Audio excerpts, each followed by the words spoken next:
Ерейментау қаласының іргесінде тұрған мына 22 турбина жылына 45 мегаватт электр қуатын өндіреді. Өткен жылдың 5 айында 78,9 миллион киловатт сағат қуат берді. Бұл Ерейментау сынды 5 қаланы электр қуатымен толық қамтамасыз етуге жеткілікті.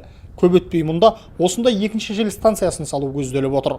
Ендігі мақсатымыз осы жел электростанциясын ары қарай үлкейту мақсатымыз.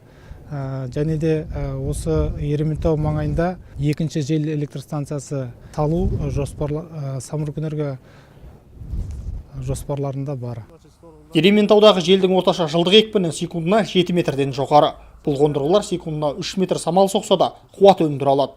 Өздері автоматты түрде іске қосылып, жел күші секундына 25 метрден асқан жағдайда өзі тоқтайды. Жерден 85 метр биіктікте тұрған ебелектердің ұзындығы 45 метр. Әрқайсысы 250 киловатт қуат өндіруі тиіс. Олардың тұрақты жұмысы мына диспетчерлік орталықтан басқарылады. Подстанция аумағы өндіріс көлемін 2 есеге ұлғайта алатындай етіп жоспарланған. При осмотре подстанции проверяется наличие. Подстанцияның жұмысын бақылаған кезде легаздардың жағдайы, ондағы сымдар мен оларға түскен қар көлемі бақыланады. Трансформаторлардың температурасында назарда ұстау керек. Мұнда Володя сынды 9 жергілікті маман қазір біліктілігін шыңдап жатыр. Қондырғыларды орнатып, іске қосқан шетелдік мамандар жұмысын тәмамдаған тұста өндірісті өздері қабылдап алуға даяр болуы тиіс.